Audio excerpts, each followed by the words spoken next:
tentang pendidikan kepramukaan, misalnya ini harusnya masih penegak, nggak boleh masuk Racana, ini harusnya sudah tidak siaga lagi, sudah penggalang. Diskusinya di situ adik-adiknya nggak diurusin.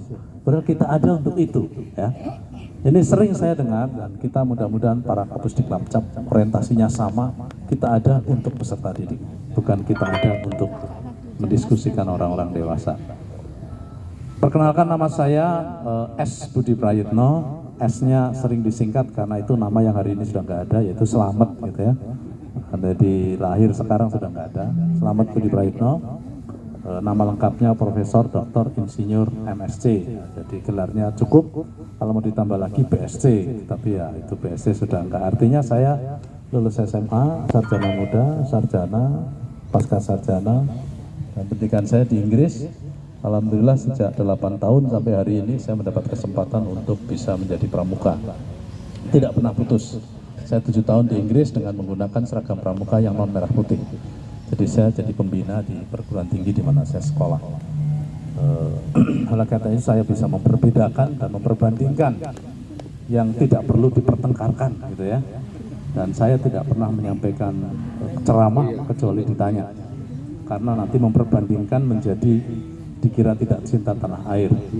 Tapi yang ingin kami sampaikan bahwa saya menjadi pembina di sebuah perguruan tinggi di Skotlandia, kemudian yang kedua di Wales, tidak pernah mendiskusikan tentang haknya orang dewasa, tidak pernah mempermasalahkan tentang organisasi yang ada di orang dewasa.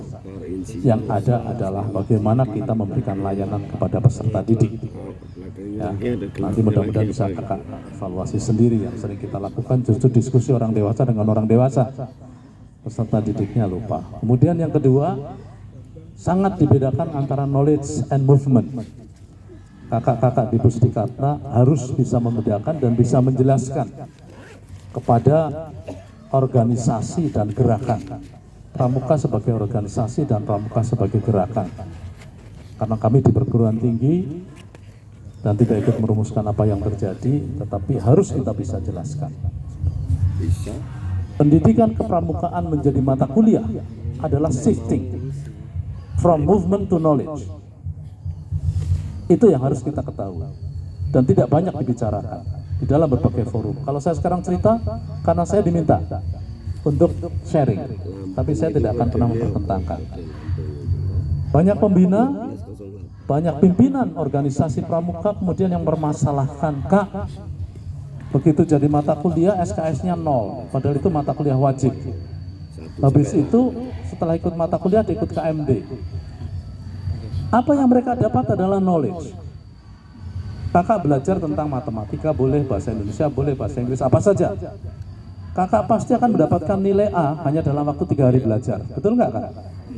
Tapi kalau pendidikan pramuka, karena itu movement, maka dia harus melakukannya hari demi hari, waktu demi waktu. Kalau kita mengakomodasi sebagai knowledge, maka jangan disamakan dengan movement. Karena movement itu hard. Hatinya pramuka itu ada di movement. Jadi kalau kita mengikuti kegiatan pramuka dengan menyelesaikan SKU, SKK, latihan bersama, peduli dan sebagainya, itu Anda dapat hatinya pramuka. Tapi kalau Anda ngikutin kuliah, dapat nilai A, Anda dapat pengetahuan kepramukaannya. Hatinya belum diperoleh. Ya kan? Jadi Pusdik aja nggak bisa menjelasin loh, Kak. Ya, bahkan ikut ribut. Kak, itu di sana mata kuliah wajib udah 0 SKS lagi. Habis itu nggak pernah ikut latihan dia cuma cari nilai.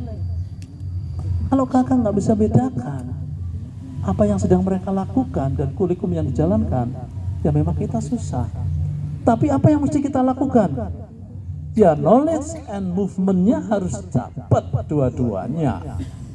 Ya, jadi target kita kalau Anda dapat mata kuliah, mengikuti mata kuliah, ya kalau bisa ikut latihannya supaya bisa kena hatinya. Tapi kalau enggak, berarti pengaturannya masih belum bagus di gugus depan di dalam internalnya. Ini kalau di Pusdik saja belum bisa membedakan, maka sering saya dengar ada pertengkaran di bawah itu. Kak, kami tuh anggotanya di gugus depan cuma 30.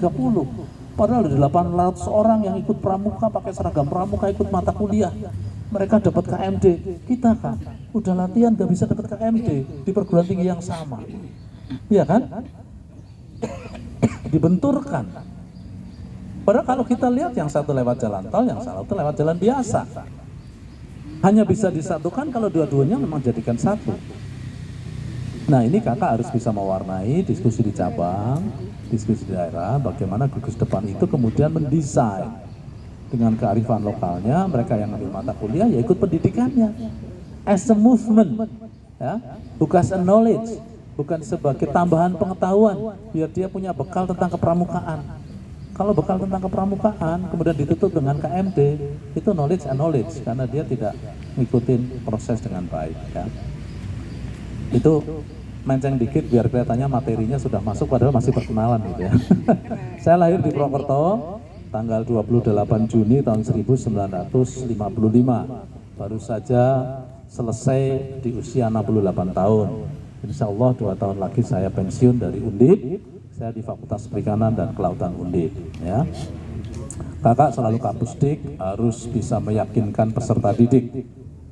Sampai di situ saya pasti masuk lagi biar kelihatannya perkenalannya nggak cuma perkenalan, ya. Kakak harus meyakinkan kepada peserta didik bahwa pramuka itu yang kelihatannya ecek-ecek dan dianggap ecek-ecek itu sebenarnya nggak ecek-ecek.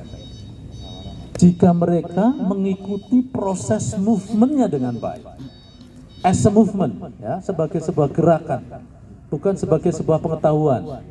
Karena banyak anak-anak yang ikut kegiatan kepramukaan di gugus depan, yang penting ada absen, ikut terus, maka dapat nilai B dan dia naik kelas. Kalau itu yang terjadi, dia bukan pramuka as a movement, dia pramuka as a knowledge, karena ada kewajiban untuk mengikuti. Tapi kalau kakak mengikuti pramuka sebagai movement, maka akan bisa menjadi bekal kakak sukses di dalam kehidupan ke depan. Ini adik-adik harus diyakinkan. Karena apa? Pendidikan pada dasarnya adalah pendidikan karakter. Dan itu ada di gerakan pramuka. Bukan di pramuka aja, tapi di gerakan pramuka. Kalau di pramuka bisa sebagai knowledge, tapi sebagai gerakan pramuka ada movementnya. Jadi pendidikan karakter itu ada di gerakan pramuka. Jadi kalau nggak bergerak, tidak berproses, tidak ada internalisasi, maka tidak akan pernah menjadi sebuah karakter. Pendidikan karakter building. Nah kalau dia memiliki karakter yang baik, menjadi good citizens, maka dia akan sukses di kemudian hari, ya. Ini harus diyakinkan kepada adik, jadi tidak sekedar. Kemudian yang kedua, Pak, sebagai pelatih dan pembina, itu ada 3 hal penting yang menurut saya sampai sekarang agak kurang kita lakukan, ya. Bahkan pramuka itu terjadi deteriorasi itu justru dari dalam daripada dari pramuka. Karena sosok kita yang tidak baik, sosok kita yang tidak bisa menjadi contoh, menjadikan gerakan pramuka itu menjadi tidak baik. Bukan karena yang lain. Jadi itu tugas kita, tantangan kita, dan menjadi bagian dari yang harus kita perjuangkan. Yang pertama, seorang pembina dan pelatih harus memiliki kejujuran, integrity.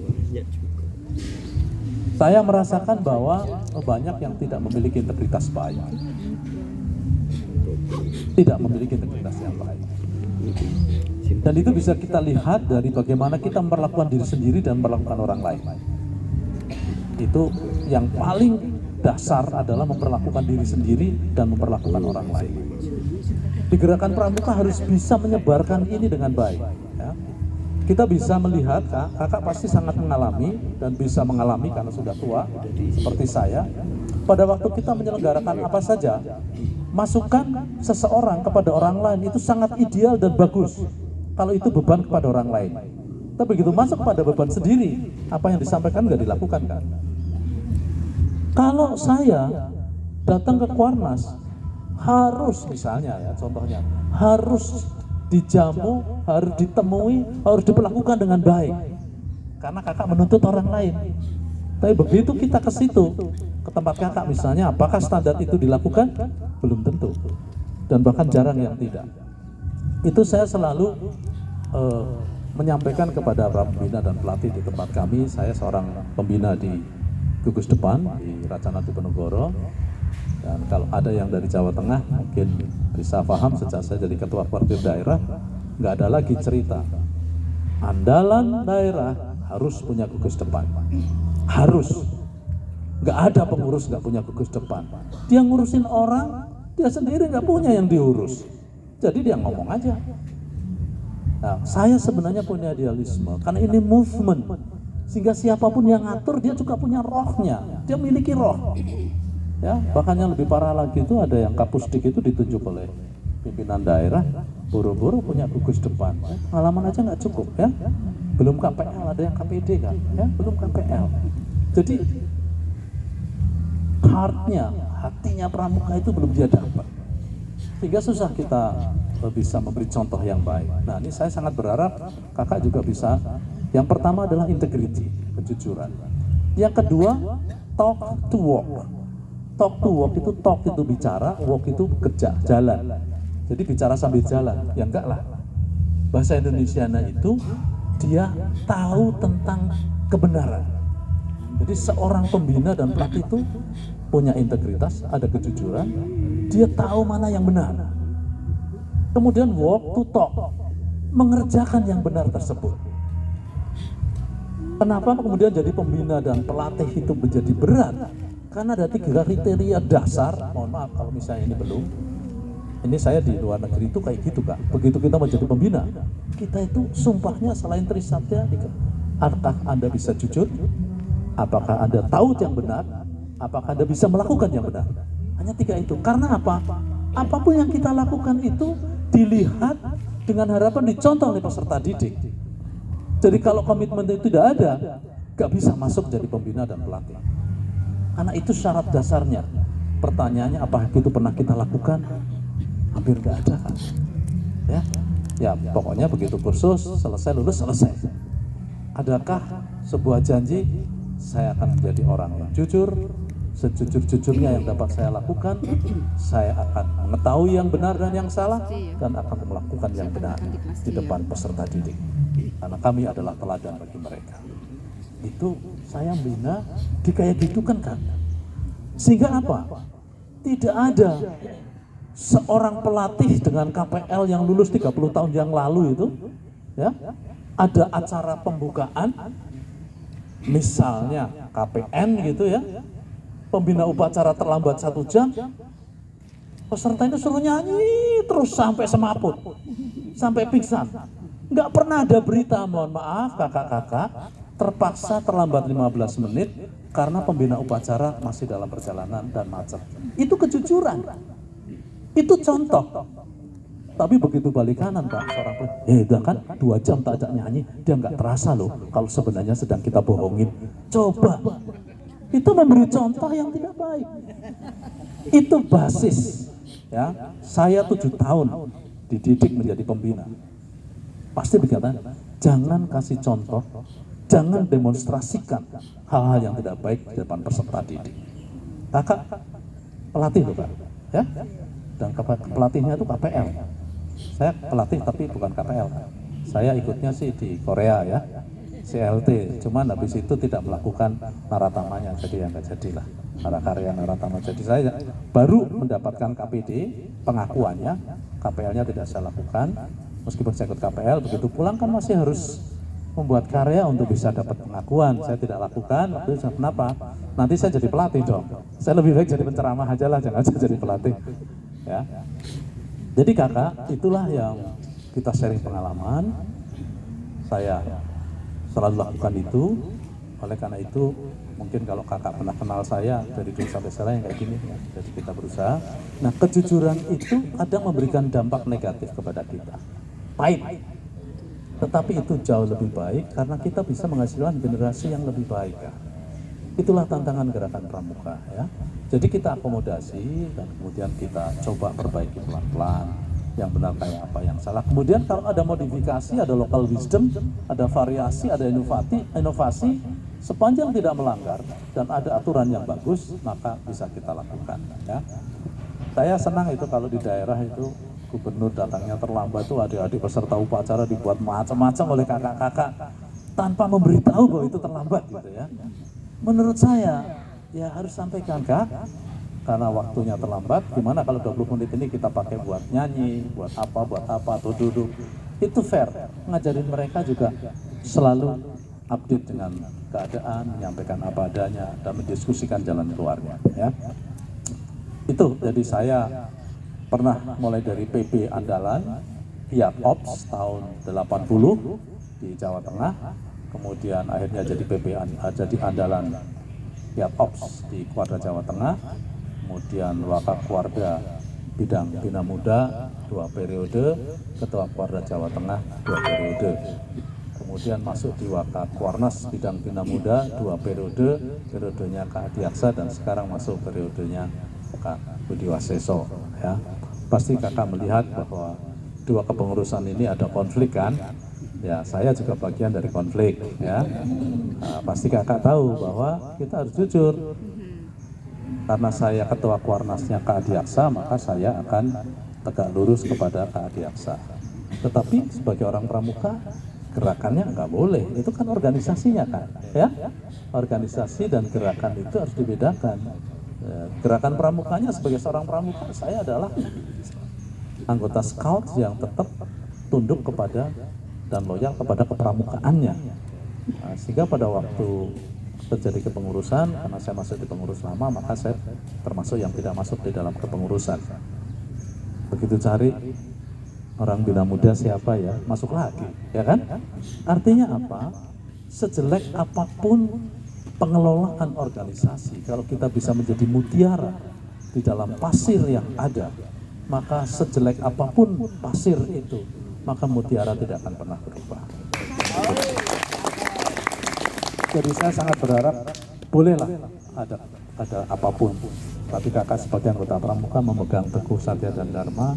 Kemudian 3, kalau saya karena di luar negeri ada 3 prinsip yang harus saya pegang. Kejujuran, mana yang benar, kemudian bisa kita berusaha melakukan yang benar.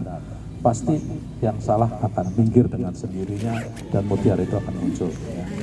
Ini mudah-mudahan jadi bekal kakak kepada pembina-pembina yang ada lah ya di daerah masing-masing. Saya di pemerintahan juga cukup lama, mulai dari dosen di Undip sampai sekarang, kemudian jadi pembantu dekan 3, jadi pembantu rektor bidang kemahasiswaan, kemudian nyebrang jadi kepala dinas perikanan kelautan, menjadi asisten sekda, dan terakhir menjadi kepala Bapeda, kemudian penasihat menteri. Nah, semua itu saya lakukan dan saya lalui hanya dengan satu modal saja kan, yaitu prinsip-prinsip gerakan pramuka. Gak ada yang lain. Karena saya tidak ikut HMI, gak ikut GMNI, gak ikut sama sekali. Cuman satu pramuka mulai dari kecil sampai sekarang. Dan ternyata juga bisa gitu loh ya, untuk modal. Jadi gak usah kecil hati lah gitu ya. Dan saya masuk di Dinas Perikanan Provinsi Jawa Tengah itu gara-gara jadi wakil ketua panitia Jambore Nasional di Batu Raden tahun 2001. Ya, hanya pramuka yang bisa dekat dengan siapa saja. Ya, karena kalau jadi eselon 3, eselon 4 itu mau ketemu gubernur kan susah. Begitu jadi pramuka, gubernur ditarik-tarik suruh foto bersama juga nggak apa-apa. Ya kan? Foto pasangan saya kan enak banget itu pramuka itu. Jadi nggak punya struktur tapi dekat. Ya, karena saya waktu itu di dosen masih menjadi pembantu rektor 3, kemudian diminta oleh Wagub untuk nanganin Jambore Nasional. Begitu upacara penutupan jam 4 sore itu ditutup oleh Bu Mega, waktu itu masih Wapres ya, ditutup Wapres, tidak sampai 10-5 menit langsung dipanggil, Pak Budi, dia bilang, bisa nggak bantu kita di provinsi? Coba. Padahal cuma pramuka, bantu di provinsi. Siapa? Tapi nanti kalau sudah selesai menjadi PR3. Akhirnya 2001, 2002 Desember, saya selesai jabatannya, kemudian jadi IST di Satahib, Jambore Dunia. Saya ikut, begitu pulang langsung bergabung dengan pemerintah provinsi. Dan karakter kepramukaan ini yang kemudian menjadi citra diri saya, Kak. Jadi kalau kakak datang ke Undip, nggak usah tanya siapa-siapa, ada dosen, kenal sama Prof Budi, pasti dia bilang yang pramuka ya, gitu ya. Jadi kalau bisa citra diri itu dimunculkan sebagai satu sosok, siapapun kita, ada satu ciri yang kemudian membedakan dari yang lain. Dan pramuka itu sangat beda, Kak. Pramuka itu sangat beda, persaudaraannya sangat kuat, dan kemudian bersaudaranya juga luar biasa. Sehingga dengan berbagai macam tempat itu tidak masalah. ya, tidak punya konflik ya. Seperti sekarang ini KPN ini kan, itu yang bagian nyembelih saya kan, ya. Jadi pasti banyak komplain itu tujuannya ke saya. Ya, terakhirnya karena saya diminta dampingi Kak Joko oleh Kak Sesjen. Tadi ditanya, Kak Budi banyak kritik, Kak Budi gimana? Ya tidur nyenyak lah, ya. Banyak masalah Kak, ya tidur nyenyak. Karena kita nggak pernah punya konflik dengan individu, kita konfliknya kan di masalah. Ya, jadi saya sangat tidur nyenyak. Hari ini saya jadi ketua kontingen Jumbara di Lampung Pak, jadi nanti sore saya ke Lampung. Jadi betapa saya ngatur banyak hal ya. Tetapi nggak pernah saya itu merasa konflik dengan seseorang, karena prinsip pramuka itu kan persaudaraan. Jadi kalau saya berbeda pendapat, kakak marah dengan saya tidak pernah marah dengan individunya.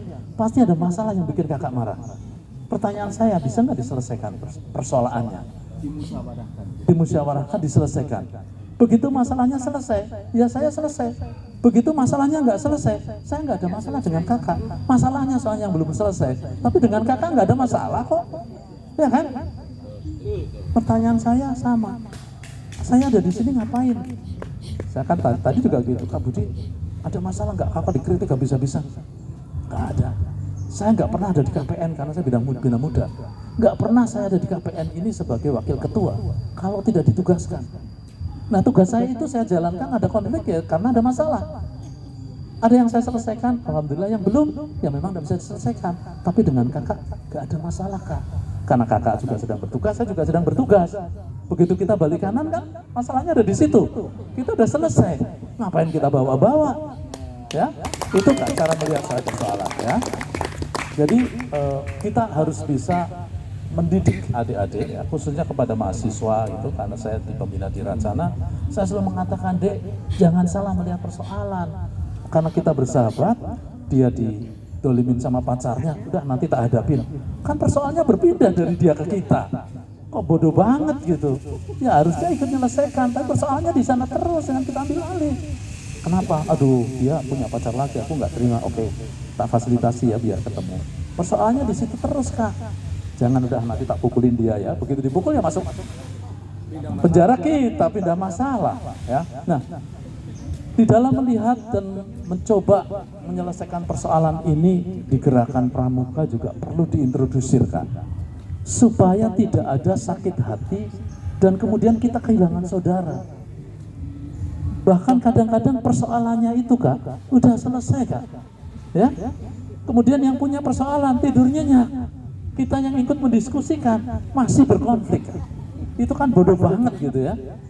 Ini hal-hal yang menurut saya pembina harus diberitahu, peserta didik diberitahu sehingga terjadi konflik. Itu saya kira perkenalan saya di dunia pendidikan dan di dunia kepramukaan. Saya ikut KMP, KML, akhirnya ikut CLT di Korea dengan Kak Lion satu angkatan ya. Jadi besok ikut Jamboree Dunia itu cuma pengen reuni aja gitu ya, nggak mau yang susah-susah ya. Nah itu juga sama Kak, mungkin Kakak juga harus sama. Tolong catat nomor HP saya dulu Kak. Ini Kakak mau jadi saudara saya nggak sih? Mau nggak ya? Oke, kalau gitu catat nomor HP saya 081 127 8322. Rumah saya di Jalan Tembalang Baru, Angka Romawi 6, nomornya 121 Semarang. Ya, 081 127 8322, Jalan Tembalang Baru 6, nomornya 121 Semarang. Dengan Kakak sudah mencatat, maka Kakak punya kewajiban kalau masuk Semarang harus ngabarin saya. Ya kan? Kalau Kakak kira-kira harus nginep di hotel, uangnya lebih baik buat makan, silahkan nginep di rumah. Nah, ini yang namanya saudara ya. Jadi kepramukaan itu seperti itu. Apa? Kadang-kadang tuan rumahnya nggak ada. Kalau tuan rumahnya nggak ada, kalau mau nginep, nginep aja. Ya, nggak ada masalah. Bahkan suatu hari, nanti kalau ketemu istri saya biar cerita ya, suatu hari itu ada pembina pramuka yang mengandung 8 bulan datang ke rumah mau nginep. Hanya saya tanya, itu siapa Pak? Itu siapa Pak? Ya dia kalau punya HP saya, dia cerita bahwa dulu ketemu di Jamboree di Palembang, oh berarti dia orang pramuka, ya biar tidur aja, langsung tidur 2 hari, karena dia ngantar anaknya mau daftar di Undip. Saya kebetulan rumahnya sekitar hanya setengah kilo dari kampus ya, nggak apa-apa. Jadi itulah pramuka. Jadi begitu kita jadi pramuka, kita kemudian jadi saudara. Dan persaudaraan itu namanya gerakan yang harus ditunjukkan, dilakukan dengan kalau ketemu ya ramah, meskipun lupa namanya, pokoknya senyum aja, apa kabarnya. Begitu sudah kata-kata ketiga, kakak dari mana sih, gitu nggak apa-apa ya, karena saking banyaknya gitu ya, nggak masalah ya. Kemudian tidur di rumah. Kalau untuk adik-adik calon mahasiswa yang adik-adik penegak itu biasanya kami beri waktu 3-1 minggu. Kalau diterima di Undip masih belum punya tempat, silakan tidur di rumah. Hari pertama bisa kita jadikan tamu, hari kedua setengah tamu, hari ketiga jadi penduduk.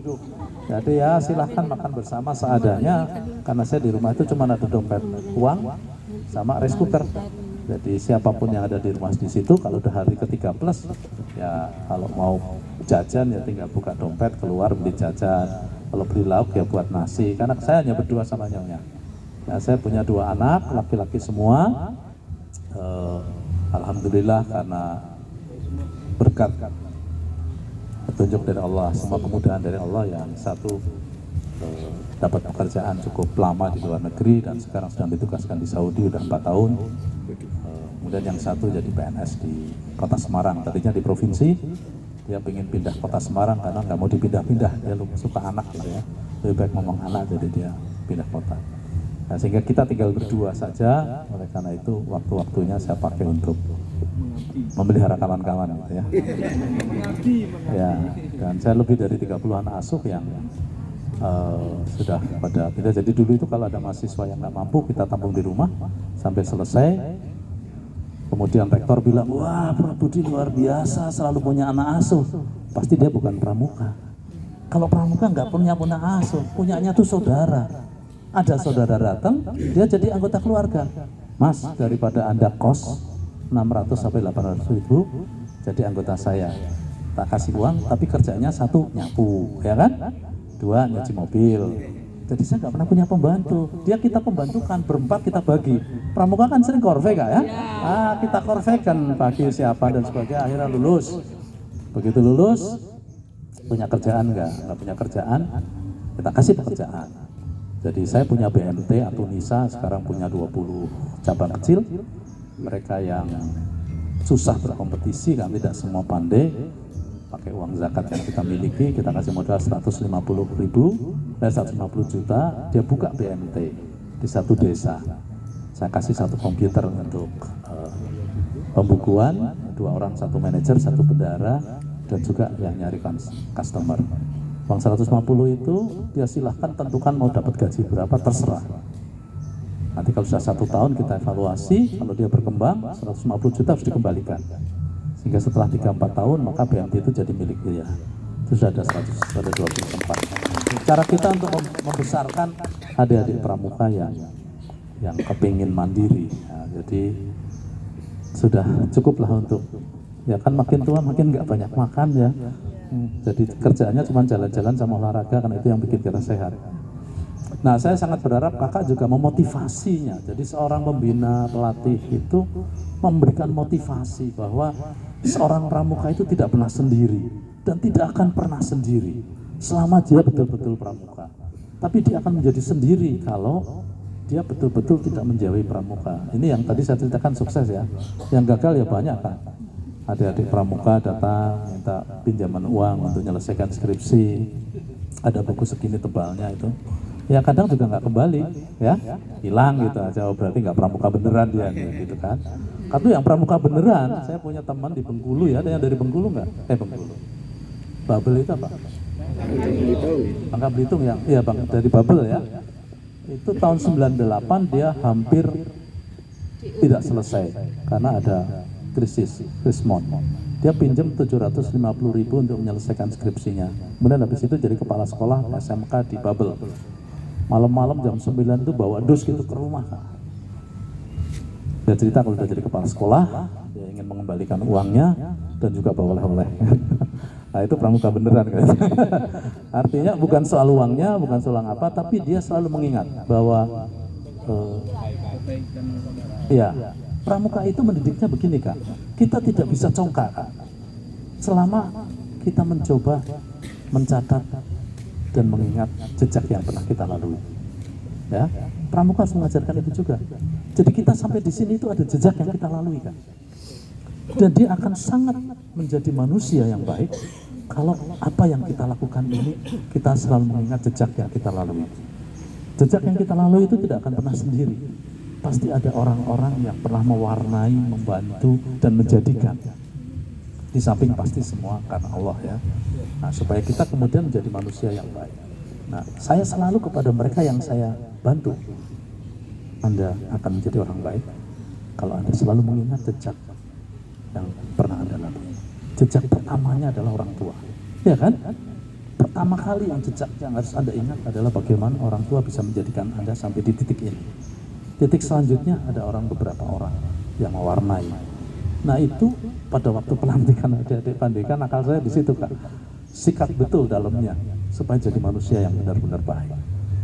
Dan ini mudah-mudahan di dalam proses pendidikan kepramukaan di Pusdik di tempat Kakak melakukan ini ada warna-warna seperti itu, kesempatan mereka sedang mendapatkan satu apresiasi, kita isi dalamnya dengan baik ya. Mudah-mudahan itu bisa menjadi catatan-catatan kita. Itu Kakak sekalian, saya tidak akan banyak bercambang lebar. Kakak adalah pelatih dan saya adalah calon pelatih gitu ya. Yang belum.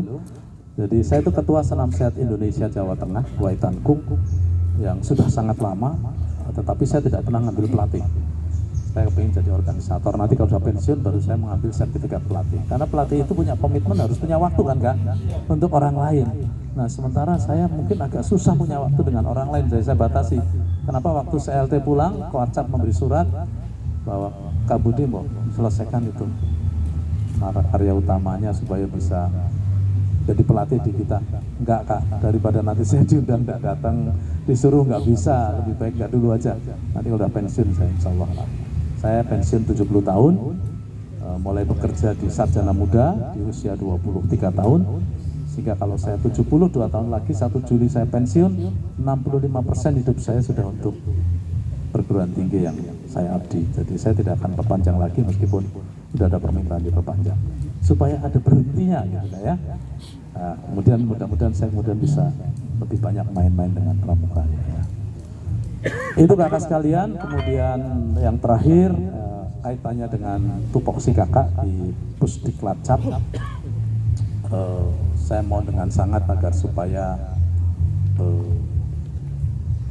di dalam memberikan materi dan di dalam menyusun kurikulum, kita di Bina Muda sedang memperbaiki SKU dan SKK Gerakan Pramuka yang tadinya ini menjadi domainnya orang dewasa, sekarang saya minta menjadi domainnya Bina Muda. Karena sebenarnya aturannya itu ask the boys. Enggak, benar enggak Kak? Kita semua padahal tahu ada 3. Ask the boys, kemudian setelah ditanya, kemudian let them to organize, yang ketiga empower them. Jadi kalau di pendidikan penegak pandeka di luar itu harus ada jelas. Kita tanya apa yang mereka inginkan. Yang kedua, kita minta mereka coba lakukan ya dengan pendampingan. Yang terakhir, bisa nggak kita empower? Dia coba sendiri. Jadi ada uji coba, memang kita tidak ikut-ikut. Sejauh mana mereka memiliki satu konsep awal sampai akhir dengan selesai. Jadi kalau kita lihat di Remuna yang akan datang ini, pendampingan saya dengan adik-adik sangat berbeda dengan yang lalu. Saya minta mereka membuat satu perencanaan secara utuh. Kemudian habis itu masing-masing step kita coba cek, ya, kita coba cek sejauh mana dia melihat dari aspek pengorganisasian, kemudian pendorongan logistik, kemudian analisis risiko, kemudian jejaring yang dia coba bangun, langkah-langkah dalam mengembangkan jejaringnya sampai di mana. Di setiap step itu saya buat checklist. Nah ini sudah mulai empower supaya mereka mencoba punya gagasan komplit dulu, supaya dia juga punya pengalaman bagaimana mengorganisir awal sampai akhir ya. Nah disinilah sebenarnya pendampingan ini kita lakukan. Jadi saya sangat berharap Kakak di dalam memberikan kesempatan, karena di cabang itu banyak itu konflik antara DKC dengan Koarcapnya ya. PKJ bilang, aku nggak pernah dikasih kepercayaan sama kuarcapnya. Ya kalau saya bicara sama adik-adik, ya tolonglah adik-adik diperbaiki kualitasnya. Tapi kalau saya bilang sama orang dewasa, soalnya orang dewasa masih punya interest sih untuk mengelola. Karena ada uangnya, karena ada kewenangannya, jadi ada 3 hal.